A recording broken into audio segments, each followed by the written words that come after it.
What is up, guys, and welcome back to part 5 of my F1 2016 career mode. If you've missed the previous 4 episodes, then you can click the card annotation in the top right hand corner of your screens to go catch up there and pretty much be up to date with everything that's happened between the Australian Grand Prix up to the Russian Grand Prix. And it's been a pretty good season so far. We're currently 9th in the standings. We had 2 really good races at Australia where we got 6th, and at China, which I think we got 5th in that race, or we could have got 6th, I can't really remember too much. Bahrain was a little bit dodgy, and we had a 14th place finish. We had a few problems in there, and Russia, you know, we just missed out on the points. We had a good battle with Roman Grosjean and Felipe Massa, but we just missed out on the points, and it was a little bit disappointing last time out at the Russian Grand Prix, but we're going to try and bounce back this time around at Spain. Now, I don't think our car is well suited to this track because, you know, we set it up for straight line speed for the first couple of rounds. You know, we were going to have a few dodgy ones in there that weren't quite straight line speed, like this one in Monaco. We are going to try and improve our downforce ready for Monaco, but it's not going to come in time for this Spanish Grand Prix. So this one's going to be a little bit tricky in the race and in qualifying because we just don't have the downforce through the high-speed corners to really maximise up the potential of the cars. So it's going to be a little bit tricky, but we're going to try our best anyway. So yeah, nothing really else to talk about, so let's head into practice for the Spanish Grand Prix. Welcome to the Circuit de Barcelona, Catalonia for the Spanish Grand Prix. Over the next few minutes, the teams will be heading out onto this classic Formula One track for what we're expecting to be a very hectic practice session. So here we go then, the first practice session here at the Spanish Grand Prix, and so far, if you look at the track acclimatization, we have gone purple all the way through this lap, through the last couple of corners now, down towards the line. Is it going to be a complete purple lap? One more gate left to go, get the DRS open, and yes it is, it's completely purple. That was absolutely amazing to get every single gate purple throughout the whole track, which sets us up really nicely for the rest of the sessions and of course the rest of the race weekend. But we were down in 22nd position, unfortunately, on the medium tyres as well. We couldn't complete the tyre management. That was really, really difficult. We just weren't getting the times. We were getting the tyre management, but we weren't getting the times. And as far as the qualifying pace goes, we weren't meeting that one either. We were losing so much time through the final corner. The back end just liked to keep on stepping out on us, and we had real big issues here. So I'm not too sure how this track's going to go. We got purple in the track acclimatization, which was really good, but since then it just went downhill, and I'm not too sure how this weekend's going to go, and we're just going to have to wait and see. But thanks to getting purple in the track acclimatization, we've now got 497 R&D points, which is enough to upgrade our downforce ready for the Monaco Grand Prix, because obviously Monaco is very reliant on downforce, so we're going to upgrade it ready for that track, because hopefully we can get a really, really good result if we've got a good amount of downforce. So we're happy with that. We're happy with the R&D that we've done at the Spanish Grand Prix. We're going to try and get more R&D points as the weekend goes on, and possibly upgrade more stuff at the Monaco Grand Prix, ready for Canada, Azerbaijan, and of course Austria. But that is it for practice. Let's head into qualifying. Today's qualifying session is about to start here at the Circuit de Barcelona, Catalonia, and what a cracker of a session we're expecting it to be. Here we go then, Q1 here at the Spanish Grand Prix, and it's raining outside, which will make things a little bit more difficult compared to the rest of the season. You know, the qualifying has gone pretty well. We've gone to Q3 in Bahrain, China, and of course Russia, and 3 of those were on expert difficulty. Russia was on legend, which was really, really good. This one is on legend as well, so we're just gonna have to wait and see how it goes in the rain, but I'm not too confident at the moment. You know, our cars are not quite up to speed here with a very downforce reliant track, and yes, we're just gonna have to wait and see how it goes. But here we are anyway, starting, well, ending our first lap here in qualifying, round the final corner, down towards the line. It's not the best of laps at the moment, getting it caught in the gravel as well, losing a lot of time. Across the line, it's a 1:44.948, which is really, really not a good time. 6 seconds off the pace of Sebastian Vettel, so we really need to look to improve on that as the session goes on. We're just getting used to the wet weather at the moment, so coming through the final corner once again, this time lifting off quite a bit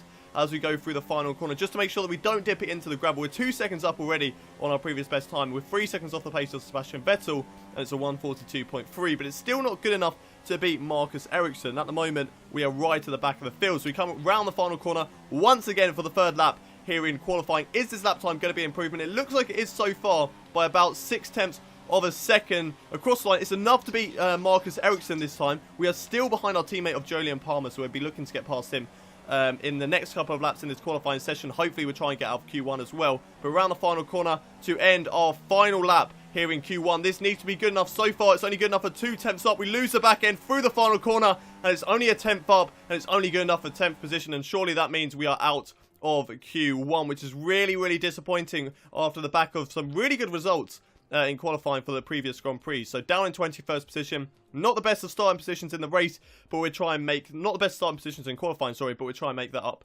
in the race, because I think the race is going to be dry, so that'll give us a better chance. But we need to get positions very, very early on down towards turn 1 and turn 2, and then try and get track position, try out the longer strategy. That's what we're going to probably do in the race. And yeah, that's it for qualifying. Let's head into the race. What does the Spanish Grand Prix have in store for us today, I wonder? I hope we see some tight wheel-to-wheel action down the main straight, circa Mansell and Senna way back in '91. Or maybe we'll have a more strategic race here on a track where overtaking can be difficult. It's a sellout crowd of 140,000 here today as we await lights out for the 730-metre sprint down to turn 1 of this 2.9-mile racetrack. Overtaking is challenging through these 16 corners, but there's still a lot of high-speed excitement to be found, including the flat-out turn 3 and the terrifying blind right of turn 9. Anthony Davidson is here with me today. Together we'll be taking you through all the action of this Spanish Grand Prix. It can be hard for the cars to follow each other closely here due to the dirty air coming off the car in front. So perhaps we're looking at a more strategic Grand Prix, Ant. What do you think on that? I'm not too sure about that, Crofty. I mean, yes, as you say, it's hard to follow around here, but if you're brave on the brakes, you can get the job done down into turn 1, which is a medium-speed corner, so you have to be committed. And looking down at this grid today, I think we're going to see 1 or 2 drivers making a move from a long way back, maybe try to force their opponent into a mistake. I don't think this is a race that's going to be purely decided in the pit stops. You've done well to put it on pole, but we've still got work to do. Trying to cover the inside line off the start. It's race time here at the Spanish Grand Prix, starting in 21st position, and I think our engineer has kind of messed up the difference between starting at the front of the grid and starting at the back. So, you know, a bit weird that the engineer thought that we were in pole position, but no, we're in fact right at the back of the grid in 21st after a really, really disappointing qualifying session yesterday, and we'll be looking to bounce back. We're going to go for the high time management strategy, because if we can get track position down towards turn 1 and turn 2 and just try and keep on the back of the pack when they all pit for their first pit stop, hopefully we'll get a jump and possibly move up the standings like we did at the Australian Grand Prix, and that really, really worked for us, and we got some good points. So we're going to try and see whether that will work for us here today, but you know, we're just going to have to see how the race goes on. It's going to be dry throughout the whole race. We don't have to worry about rain this time around, which is really, really good news, because we did really, really struggle in the wet in qualifying, and hence why we are right down in 21st position. But yep, that's the strategy we're going to go for. Let's head into the race as we start the formation lap here at the Spanish Grand Prix. So being right at the back of the grid this time, instead of like last time at the Russian Grand Prix. We got there in the end at the Russian Grand Prix. You know, we were gone straight away this time around. We're right at the back, and being at the right at the back, we actually stall the car and put it into anti-stall. And yeah, down in 22nd position, but we are going to re-overtake Marcus Ericsson, who hopefully should let us through, which he does, and we move back up into 21st position. Now we can start our procedure of warming up our tyres, warming up our brakes, and getting the car ready for the start of this Spanish Grand Prix. But here we go, on the grid as the lights start to come on. We need to have a really, really good start in this race. It's 5 red lights, lights out, and away we go for the Spanish Grand Prix. And it's not the best to start off the line. We're weaving the wheel all over the place as the back end just goes crazy on us. Jolyon Palmer up into 19th, getting involved in the gap there. We don't really want to try. No, we do. We go into the middle. Oh, so close behind my teammate of Jolyon Palmer. We are in a Sauber sandwich right now between Felipe Nasr and Marcus Ericsson, and there's contact. There's contact between me and Marcus Ericsson. That puts me into Nasr and into the gravel. There is a big crash at the start of this Spanish Grand Prix, and it involves myself, and that brings out the safety car as well, which is good news for us. It means that we can go into the pits, get our front wing fix, because we're right at the back anyway, and then join the back of the pack and see what we can do. But Danny Kvyat looks like he's had a separate spin in this race, but we're going to have a look at a replay of what happened there, because that was crazy in towards turn 3. So here we go, off to the start. You can see a lot of wheel spin from the back. That was me. I didn't have the best of starts, losing the back end quite a lot. And then I'm following the two Saubers. Jolyon Palmer puts it in the middle between a Manor and a Haas. Then I dive it down the middle of the two Saubers. There's a Sauber sandwich right at the moment where I am the filling. And we're going through turn 2 and into turn 3 now. Marcus Ericsson and myself just get caught up. That forces me into the other Sauber of Felipe Nasr and puts me into the gravel. So on board with Marcus Ericsson, they can just see me dive it down the middle into turn 1. Great under braking to get so close behind my teammate, not making any contact. And it's tight, and maybe Marcus Ericsson did have a little bit more room on the right-hand side. He probably should have used that instead of sort of going into me, but it's very, very tight when you go 3 wide, so I can't exactly blame him too much. We're going through the right-hander on board with Felipe Nasr. They see me shooting in the middle of there on the right-hand side. And Felipe Nasr, he gives me a lot of room, to be fair to him. Felipe Nasr gives me a lot of room. Then through turn 3, gets a big shunt from the side from myself. But luckily for him, it doesn't put him into any sort of spin. And he's fine. But there's Danny Kvyat spinning around. Spinning so much that his tyres changed from medium to hards to medium. So I have no idea at the moment what tyres Kvyat is. But now I do, because it says in the top left-hand corner he is on the medium. So Danny Kvyat's on the medium. So for some strange reason, switching to the hards. We've seen that in previous races, like in Russia, where Carlos Sainz was somehow on the soft tyres when it was raining. And he was actually on the intermediates when we actually looked in the race. So the replay camera's a little bit broken at the moment, but I'm sure that that'll be fixed as the game gets a bit more into its stride. But with 10-second pit stop there, and not the best pit stops, but luckily the safety car is out and we've joined up to the back of the queue, and now we can maybe try and get the jump on these guys going through the final corner. But we just have to wait and see. We're on the back of Danny Kvyat going through the chicane now, taking a lot of curb on the left-hand side and on the right. It looks like we've actually had a really, really bad restart here under the safety car, and that's allowed Danny Kvyat to get, what sort of gap is that? 1 second. He's already got a 1 second lead on me after the safety car restart. That is a very, very bad safety car restart from myself. But luckily, all the guys ahead are sort of batting, and they're very, very close together, that we should be able to catch up to the pack. And there we are on the end of lap 4. Coming up to the back of Danny Kvyat, going through the chicane section. And we might have a little look up the inside. Yes, we do. Up the inside of Danny Kvyat. No contact so far between us two. He doesn't give us a lot of room on the exit. There's another tyre bang between the two of us. And now following in the slipstream. And we know we won't get DRS on Danny Kvyat. It's not reactivated after the safety car. But we have got the slipstream on the Toro Rosso driver. Moving to the right-hand side. It should be a fairly easy move by the time we get down to turn 1. And yes, it is easy move there on Danny Kvyat up into P21 in this race, as we now try to catch up to Marcus Ericsson and the other Sauber of Felipe Nasr. But we cut ahead to the end of lap 7. There's a couple of guys coming into the pits, so we are moving up positions in this race now. Moving up into 14th place with Sebastian Vettel also coming out the pits as well. Danny Kvyat just having a little look up the inside, but not quite going for the overtake. And now we cut ahead to the end of lap 8. And we've got more drivers coming into the pits, so that will gain us even more positions in this race. Danny Kvyat going for a move on the right-hand side. He's going to give us the room. We're going to probably try around the outside to try and get this position back on the Toro Rosso driver, but he moves in front of us in the braking zone. Danny Kvyat, what are you doing there? Don't move in front of someone in the braking zone. And now we've lost another part of our front wing. And we're going to have to come into the pits. So I think we're coming into the pits anyway this lap. I wanted to go a little bit further so we didn't have to run the hard tyres in this race. But no, unfortunately, we're going to have to come into the pits, get a new front wing, and that's going to lose us even more time to the back of this pack, which is really, really disappointing. We were making good strides in this race, and our strategy was starting to come to us. But now, you know, this is really, really disappointing. We've got Daniel Ricciardo going for a move up into P14. We're just going to give him the place because there's no point fighting him. If we get involved in a battle, it could harm our race even more. But coming into the pits, we need to get it stopped for the line, down towards the pit lane, and just about getting it stopped for the line. So no penalties for us here today. But down towards the pit stop, it's going to be another slow one. It's probably going to be another 10-second stop. Pascal Wehrlein currently the last driver on track, but we're going to take that position away from him. As there we are, right to the back of the field in 22nd position. We've got a lot of work to do in this race in order to get back. And I don't know if it's going to happen. We're unfortunately on the hard tyres. It's going to be really, really difficult. So hopefully the other guys make 2 pit stops. And then we might have a chance getting back in. But if they only do 1, then this race strategy is screwed. And it's going to be a very, very boring 23 laps. We cut ahead to lap 15 now. And nobody's in the pits.